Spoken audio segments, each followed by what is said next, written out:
दोस्तों स्वागत है आप सभी का तंवर राजपूत वेल्थ में।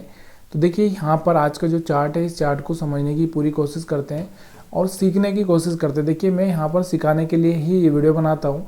मेरा कोई ऐसा मोटो नहीं है या इंटेंशन नहीं है कि मैं आपको यहाँ पर लाइव ट्रेड करके या फिर मैं इस तरह से कोई प्रॉफिट ये सब दिखाऊंगा। तो ये आप इस उम्मीद से मत रहिएगा। यहाँ पर मैं आपको कोशिश कर रहा हूँ सिखाने की। अगर आपको समझ में आ रहा है वीडियो तो प्लीज़ आप देख सकते हैं। और यहाँ पर एक सबसे पहली चीज़ देखो, बहुत सारी स्ट्रेटजी है शेयर मार्केट में ना। अगर आप देखोगे तो बहुत स्ट्रेटजी है, बहुत मिल जाएगी आपको। लेकिन देखो जो कुछ कॉमन है, मतलब जो हर जगह काम करती है, वो स्ट्रेटजी हमारे लिए अच्छी हो सकती है। अब वो स्ट्रेटजी कौन कौन सी हो सकती है? देखो एक तो प्राइस एक्शन होता है। क्या होता है? एक प्राइस एक्शन होता है और एक होता है मोमेंटम। तो यहाँ पर आपको देखने का क्या है कि देखो सुबह में अगर आप मोमेंटम की बात करते हो, सुबह सुबह अगर कोई मोमेंटम आता है, जैसे मान लो कि अगर आप देखोगे ये वाला जो कैंडल बना है, ये बहुत बड़ा कैंडल बन गया, तो ये एक मोमेंटम है। अभी इस मोमेंटम में आप थोड़ी ना पकड़ सकते हो। लेकिन कुछ लोग क्या करते हैं, 1 मिनट के चार्ट पर यहाँ पर देखते हैं कि 1 मिनट का जो कैंडल बना है उसका हाई ब्रेक हो गया, तो वो यहाँ से क्या कर देंगे, बाई कर देंगे। कुछ लोग यहाँ पर 1 मिनट का लेते हैं, कुछ लोग 5 मिनट का लेते हैं। तो कुछ लोग 5 मिनट का ब्रेक करेगा तो वहाँ पर वो सेल कर लेंगे या बाई कर लेंगे, दोनों में से एक कंडीशन वहाँ पर कर लेंगे। कुछ लोग क्या करते हैं कि जो पहला 5 मिनट का कैंडल है, जैसे मान लो ये वाला 5 मिनट का कैंडल है, तो इसका जो मिडल पार्ट है, अगर मैं यहाँ से मिडल पार्ट लगा लूँ तो मैं यहाँ पर इस कैंडल को देखूँ तो यहाँ पर आपको देखने को मिल रहा होगा। चलिए हम लोग क्या करते हैं, मिडल पार्ट लगा ही लेते हैं। 1 2 यहाँ पर, और यहाँ से भी हम लोग देखेंगे तो 1 2 3 लाइनें यहाँ पर खींच दी हमने, 3 नीचे खींच दी और एक चौथी। मतलब यहाँ कहने का मतलब क्या है कि यहाँ पर कहीं पर हमारा एक मिडल यहाँ पर आता हुआ देखने को मिल रहा है आपको, ठीक है। तो कुछ लोग यहाँ पर क्या करते हैं, एक मिडल लाइन खींच देते हैं और इस मिडल लाइन को इस तरह से खींच के यहाँ से इसको समझ लेते हैं कि ये हमारे लिए सपोर्ट का भी काम करेगा, रजिस्टेंस का भी काम करेगा। तो यहाँ पर उनका ट्रेडिंग स्टाइल अलग होता है। अब हमारा जो ट्रेडिंग स्टाइल है तो वो हमारा मॉर्निंग का नहीं है। तो इसलिए आपको ये समझना ज़रूरी है कि आपका कौन सा स्टाइल है। मतलब एक तरह से ये जानना ज़रूरी है कि आप सुबह में ट्रेड करते हो, मार्केट खुलने के बाद ही 10 से 15 मिनट में ट्रेड कर लेते हो, कि यहाँ आराम से जब कोई प्राइजेक्शन हो जाता है उसके बाद आप ट्रेड करते हो। ये आपको याद रखना है। तो यहाँ पर हम देखते हैं कि हमारा जो, मैं यहाँ जो आपको समझाने की कोशिश कर रहा हूँ, प्राइजेक्शन से समझाने की कोशिश कर रहा हूँ, तो वो कब है, जब मार्केट पूरी तरह से थोड़ा सा शांत हो जाएगा, सेटल हो जाएगा, तभी यहाँ पर ये चीज़ें आपको देखने को मिलेगी।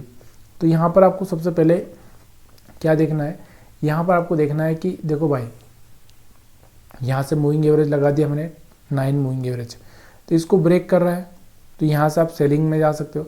इसको इसके ऊपर आ चुका है तो आप इस पर बाइंग में जा सकते हो। फिर यहाँ से ब्रेक करो तो फिर आप सेलिंग में जा सकते हो। ऊपर आया तो आप यहाँ पर फिर से बाइंग में जा सकते हो। ये हो गया। दूसरा यहाँ पर अगर आप देखोगे तो यहाँ से एक ट्रेंड लाइन बनता हुआ आपको देखने को मिल रहा है।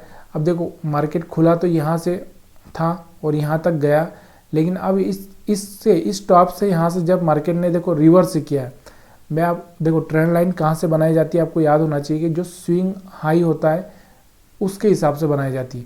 लेकिन इसका मतलब ये नहीं है कि ये वाला स्विंग यहाँ पर है और मैं इसके हिसाब से यहाँ से इस ट्रेंड लाइन को मिलाऊंगा, तो पॉसिबल नहीं है ना, ट्रेंड लाइन नहीं बनेगी। तो ट्रेंड लाइन को क्या करना पड़ता है, उसके ही यहाँ से पास के पॉइंट से या फिर इस तरह से मिलाना पड़ता है। जैसे ये वाला पॉइंट है, तो ये वाला पॉइंट यहाँ से जब ये बना था तो यहाँ से हम मिला सकते थे। क्यों मिलाना ज़रूरी था? क्योंकि यहाँ से मार्केट ने रेड कैंडल बनाया था और टर्न भी लिया था, तो यहाँ से हम मिला सकते हैं। या फिर हम यहाँ से भी, आपको देखने को मिल रहा होगा, यहाँ से भी मिला सकते हैं, क्योंकि यहाँ पर भी आपको दिख रहा होगा ये रेड कैंडल बना तो यहाँ से भी टर्न लिया।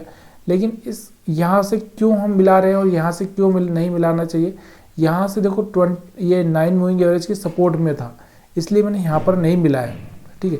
अब यहाँ से क्या किया, इसने 9 मूविंग एवरेज के सपोर्ट को तोड़ दिया था, इसलिए मेरे को लग रहा था कि ये टॉप बन चुका है इसका, इसलिए यहाँ से मैंने यहाँ एक ट्रेंड लाइन डाल दिया। तो ये ट्रेंड लाइन यहाँ तक काम करता हुआ गया हमारा, ठीक है।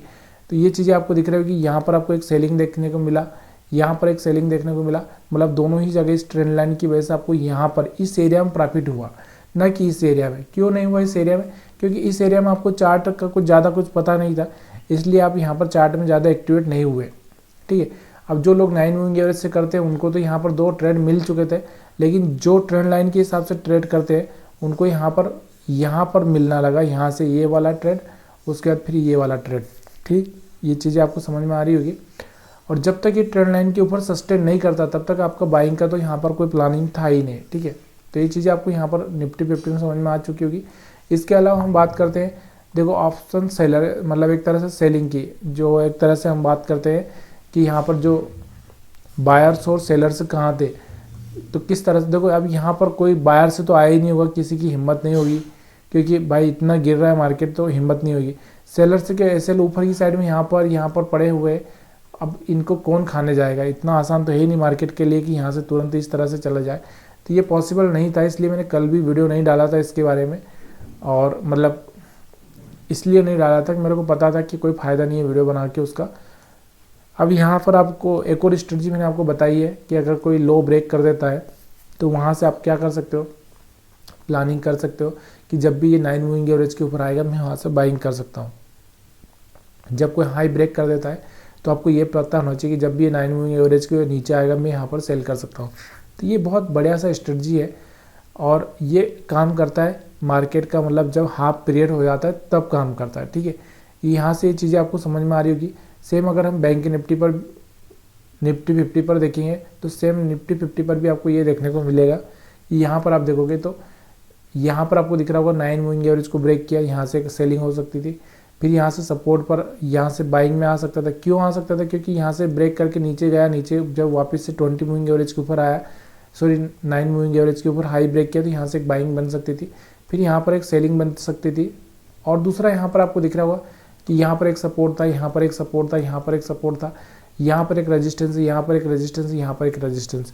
मतलब एक स्कैल्पिंग तो कर ही सकते हैं हम, ज़्यादा कुछ नहीं कर सकते तो स्कैल्पिंग तो कर सकते हैं थोड़ा सा। अगर आप थोड़ा सा रिस्क ले सकते हैं तो यहाँ पर ये चीज़ें आपको मैंने समझाई है। अगर आपको समझ में आई है तो आप वीडियो को लाइक कर सकते हैं, शेयर कर सकते हैं, कमेंट्स कर सकते हैं। आप सभी का वीडियो देखने के लिए बहुत बहुत धन्यवाद।